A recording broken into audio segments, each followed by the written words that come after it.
ঘাড়ে হাত দিয়ে বলছেন কি, আনতে জাহিলাতুন আন কালামি,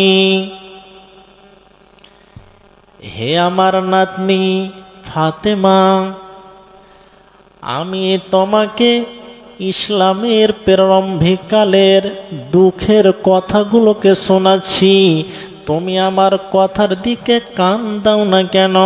তুমি আমার কথার দিকে কান দিচ্ছ না কেন? তোমাকে কি শুনতে ভালো লাগে না নাকি?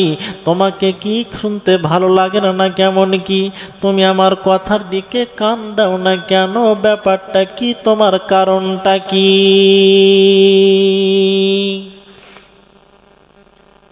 কেন তুমি কান দিচ্ছ না? আমি যে ওই দুঃখের কথাগুলিকে বলছি, তো তুমি আমার কথার দিকে কান দাও না, কারণ কি? তো বলছে, নানি কি দেখবো তোমার দিক, ধুলা উড়ছে মোর দিক। কেন, কি হয়েছে? তো বলছে, নানি আমার আব্বাজান যেদিন মারা যান, সেই দিন আমার কানে আমাকে দুটা কথা বলেছিলেন। তার মধ্যে একটা কথা হলো এই যে, হে বেটি, আমার পরিবারের মধ্য থেকে সর্বপ্রথম আমার কবরে চলে যাওয়ার পর আমার সাথে সর্বপ্রথম কবরে কার দেওয়া দেখা হবে তুমি কি জানো? আমি বলেছিলাম, না বাজান, জানি না। পরিবার বলতে কে?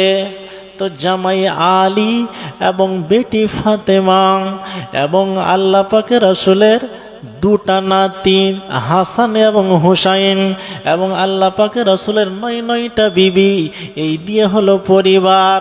তো এই পরিবারের মধ্য থেকে সর্বপ্রথম কবরে আমার সাথে দেখা কার হবে তুমি কি জানো? আমি বলেছিলাম, না বাজান, জানি না। তো আমার আব্বা আমার কানে কানে বলেছিলেন, আমার মরে যাওয়ার পরে তুমি তাড়াতাড়ি আমার সঙ্গে কবরে দেখা করবে।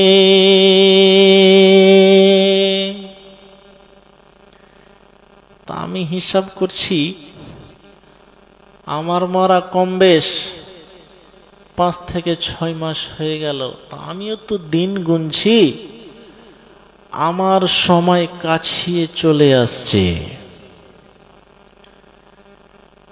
আমিও তো হিসাব করছি, আমিও তো কখন চলে যাব, তারই চিন্তা ভাবনাতে নানি তোমার কথার দিকে আমি কান দিই না। বলছে, ও তো বলো, তোমারই দুঃখের কথাগুলোকে শুনি। তখন ফাতেমা বলছেন, হে নানি, আমি এমন একজন মেয়ের মেয়ে যে আমি কোনোদিন বাড়ি থেকে বের হতাম না। আমি কিরকম, আমি লম্বা না আমি বেটে, আমি কালো না আমি সাদা, আমি কোন প্রকৃতির মেয়ে, আমার ফিজিক্যাল ফিটনেসটা কেমন আমার কেউ জানে না, আমার গ্রামবাসী জানে না, পাড়া প্রতিবেশী কেউ জানে না। কিন্তু নানি রে, যেদিন আমি মরে যাব, মরে যাওয়ার পর আমার বাড়ির লোকেরা আমাকে গোসল দেওয়াবে, আর গোসল দেওয়ার পর আমাকে কাফন পরাবে, আর কাফন পরানো অবস্থায় আমাকে 3খানা গিরা লাগিয়ে দেবে। একটা পায়ের দিকে লাগাবে, একটা মিডিলে লাগাবে, একটা মাথার দিকে লাগাবে। 3 জায়গাতে 3টা গিরা লাগিয়ে দেবে। তারপরে কাফনে লেপটানো অবস্থায় আমাকে তাঁবুতে শুইয়ে দিবে। আর নবীর বেটির জানাজায় যতগুলো লোক আসবে, তখন দেখবে আর বলবে, হ্যাঁ এটা ফাতেমার লাশ। ফাতেমা এতটাই লম্বা ছিল, ফাতেমা এতটাই মোটা ছিল, ফাতেমা এতটাই চওড়া ছিল, ফাতেমা এরকম সাইজের মেয়ে ছিল, ফাতেমা এরকম দুবলা মেয়ে পাতলা মেয়ে ছেলে ছিল। তো নানি রে, লোকেরা যদি আমার সাইজকে মেপে দেয়, লোকেরা যদি আমার বহারকে মেপে দেয় নানি, তাহলে আমি কিয়ামতের দিন মালিকের কাছে কি জবাব দিব? তাহলে তা আমি বেপরদা হয়ে গেলাম, আর বেপরদা হয়ে গিয়ে মালিকের কাছে আমি কি জবাব দিব? তারই জন্য ভয়ে নানি আমার মনটা অস্থির হয় না।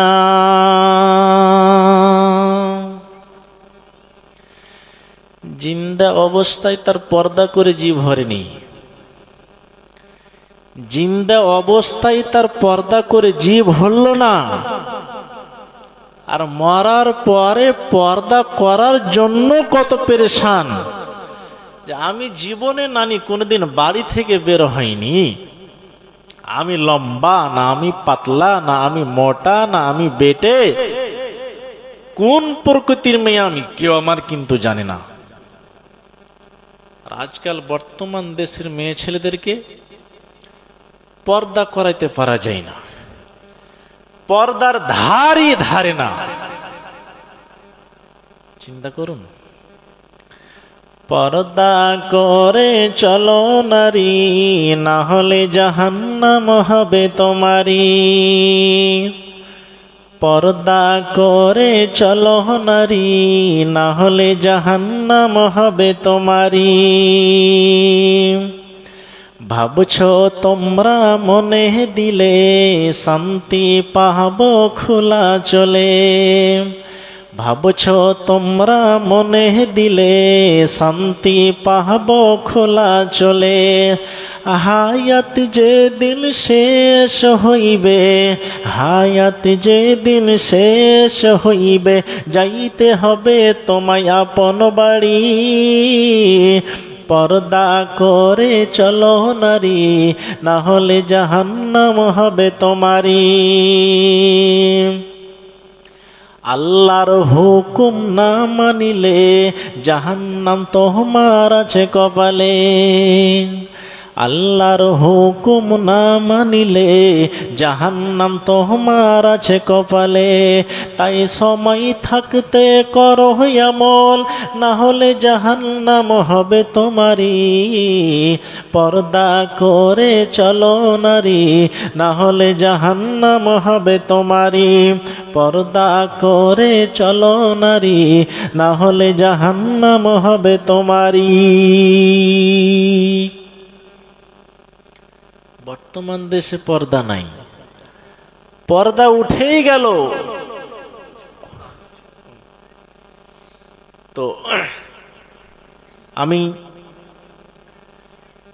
আরো অনেক কথা বলতাম দানের এই জিগে, কিন্তু আমি আপনার সামনে ইরাদা করেছি দানের সম্পর্কে কিছু আমি বলবো।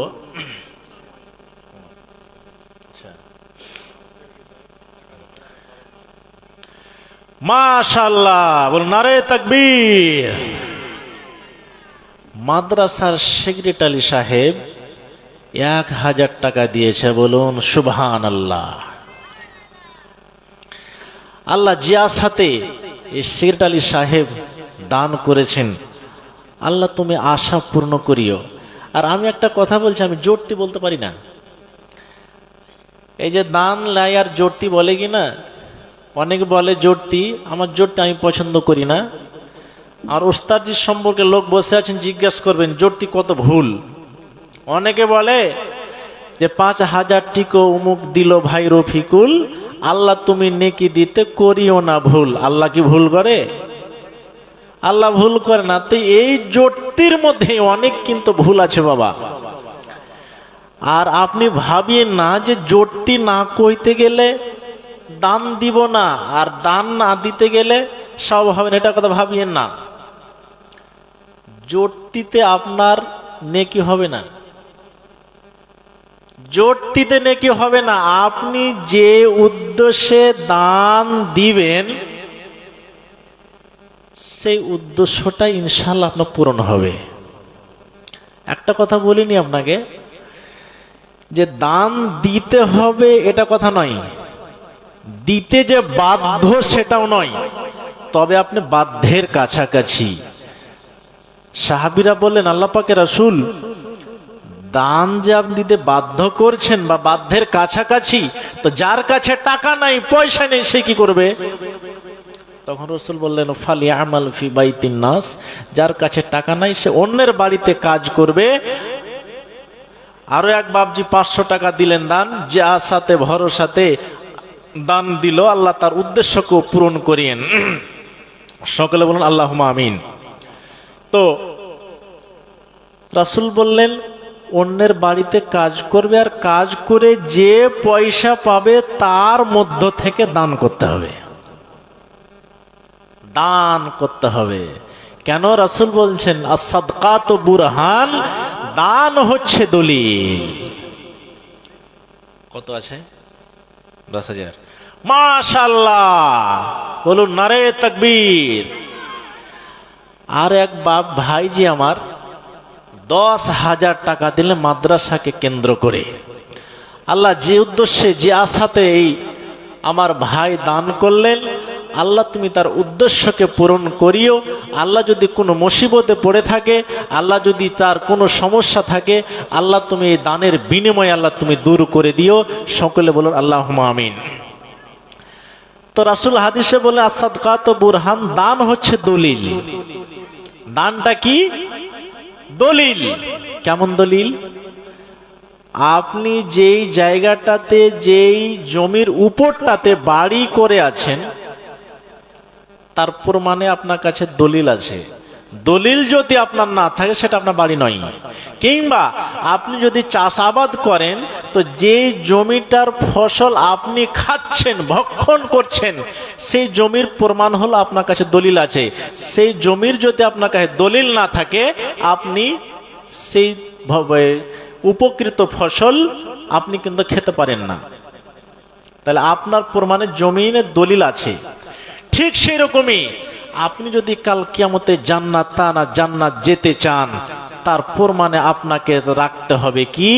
দানের দলিল। দানের দলিল যদি না থাকে, আপনি জান্নাতে যেতে পারবেন না।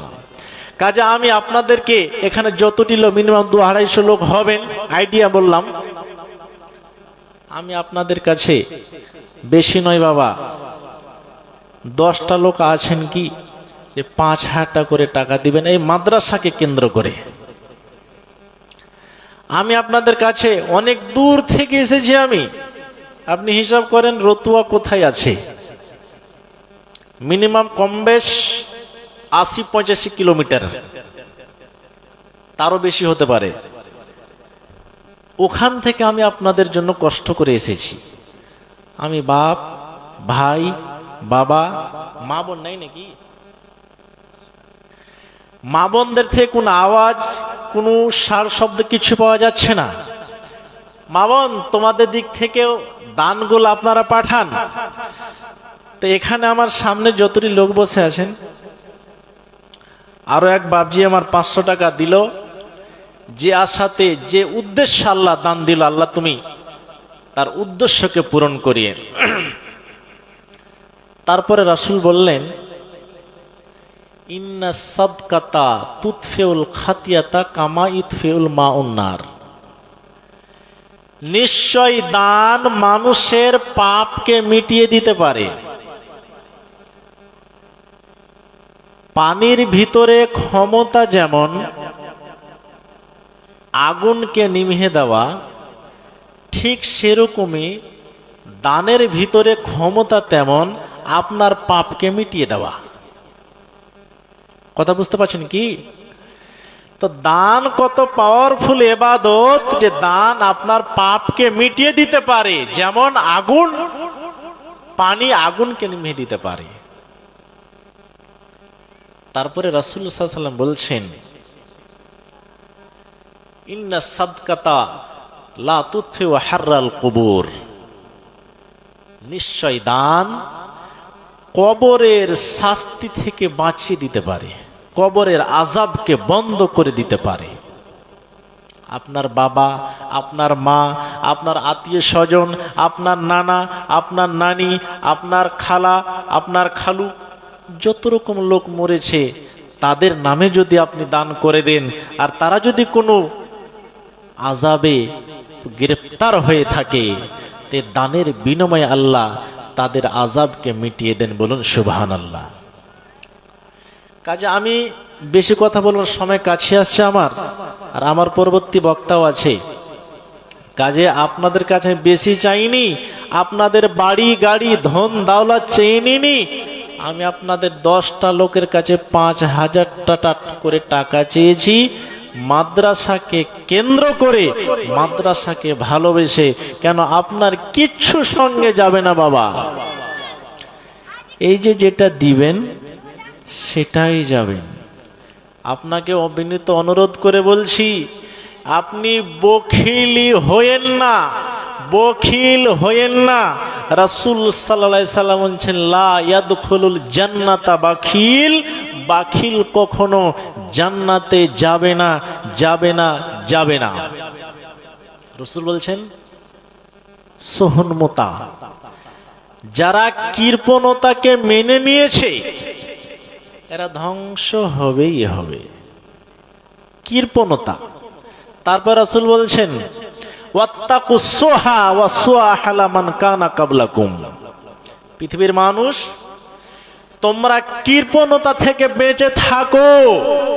কৃপণতা পূর্বের মানুষকে ধ্বংস করেছে, কাজে তোমরা কৃপণতা থেকে বেঁচে থাকো। এই মাদ্রাসার জন্য আমি চাইছি, আমি খাওয়ার জন্য চাইনি, আমি নিজের জন্য চাইনি। কত আছে? মাশাআল্লাহ, নারে তাকবীর। এক ভাই, আমি 10 জনের কাছে চেয়েছি, একজন ভাই আমার দিয়ে দিয়েছে 5,000 টাকা, আর 9 জন বাপ, আর 9 জন। আমি 9 জনের কাছে নিব, তারপরে আমি এখান থেকে নামবো। রাত 12টা হয়ে গেল, 1টা হয়ে গেল, তার আগে আমি নামছি না। আমি আকুল আবেদন আপনাদেরকে রাখছি, আমি 5টা করে 1000 টাকা আপনাদের কাছে চেয়েছি। আপনাদের ধন দৌলত বাড়ি গাড়ি কিছু চেয়েলিনি, মাদ্রাসার জন্য আমি চেয়েছি। আপনাদেরই মাদ্রাসা, আপনাদেরই এলাকা, আপনাদেরই টোলা, আপনাদেরই গ্রাম, আপনাদেরই সবই কিছু। আমি শুধু ভিন্ন দেশ থেকে এসে, ভিন্ন জায়গা থেকে এসে খালি মাইকটুকুতে বলছি এটুকুই। কাজে আপনারা দেন।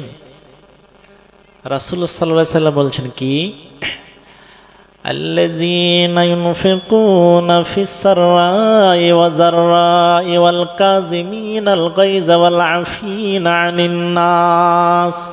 আল্লাহ রাব্বুল আলামিন বলেন, যারা পৃথিবীতে সচ্ছল অবস্থায় দান করে তারাই হলো কামিয়াব। যারা অসচ্ছল অবস্থায় পৃথিবীতে দান করে তারাই হলো মুত্তাকি। তার মানে কি? সচ্ছল অবস্থায় তার মানে কি, অসচ্ছল অবস্থায় তার মানে কি? সচ্ছল মানে আপনার কাছে যদি বেশি টাকা থাকে তো আপনাকে বেশি করে দান করতে হবে। আপনার কাছে যদি কম টাকা থাকে তো কম করে আপনাকে দান করতে হবে, কিন্তু দান করতে হবে। যারা সচ্ছল অসচ্ছল উভয় পক্ষে দান করে তারাই হলো প্রকৃতপক্ষে মুমিন মুত্তাকি। দান করতে দেরি করিয়েন না।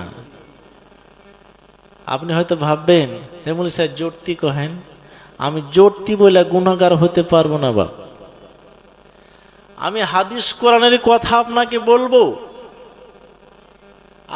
আপনাকে কোরআন হাদিস থেকে বলবো। আমি ওই জোরতি ফর্তি বলে আমি সময় নষ্ট করে আমি পাপী হব না, আপনাদের পাপীর ভাগ দিব না, আমি এটা করতে পারবো না। নিয়ে আসেন। আর 9 জন আছেন, একজন দিয়েছেন। হে ভাবক ভেবে দেখো, হে ভাবক ভেবে দেখো, বসে নিরালাই গজব কেন রে দুনিয়ায়, শান্তি কেন নাই রে দুনিয়ায়।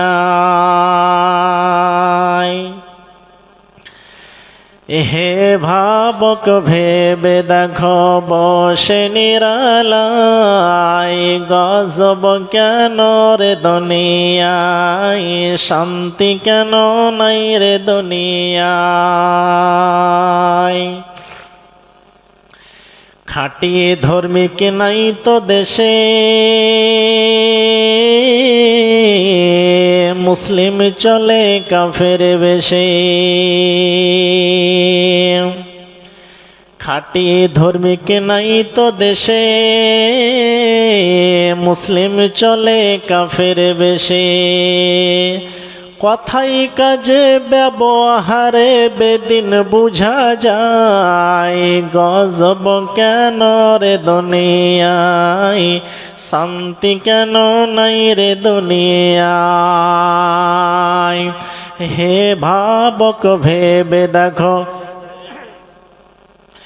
হে ভাবক ভেবে দেখো বসে নিরালায়, গজব কেন রে দুনিয়ায়, শান্তি কেন নাই রে দুনিয়ায়।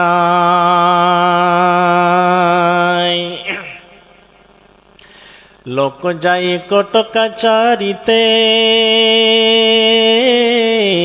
হক ইনসাফ বিচার পেতে।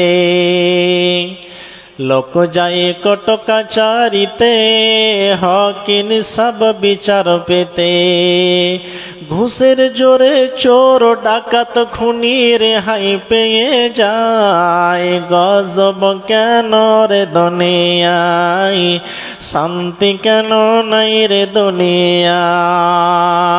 হে ভাবক ভেবে দেখো, হে ভাবক ভেবে দেখো বসে নিরালায়, গজব কেন রে দুনিয়ায়, শান্তি কেন নাই রে দুনিয়ায়।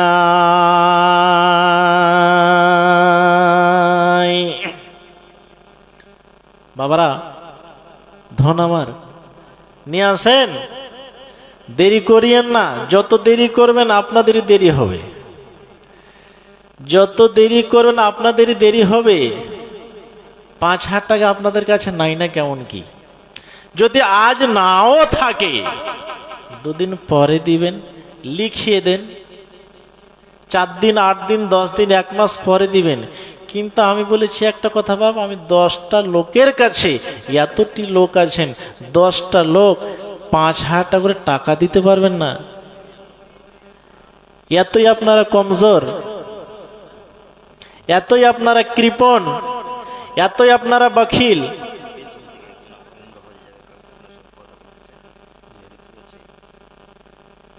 আসসালামু আলাইকুম। বল। আলহামদুলিল্লাহ। আপনি? জি জি জি।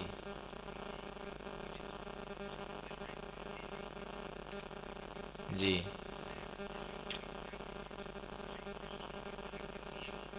কালকে, কালকে 27 জনকে তো? জি। আচ্ছা আচ্ছা। জি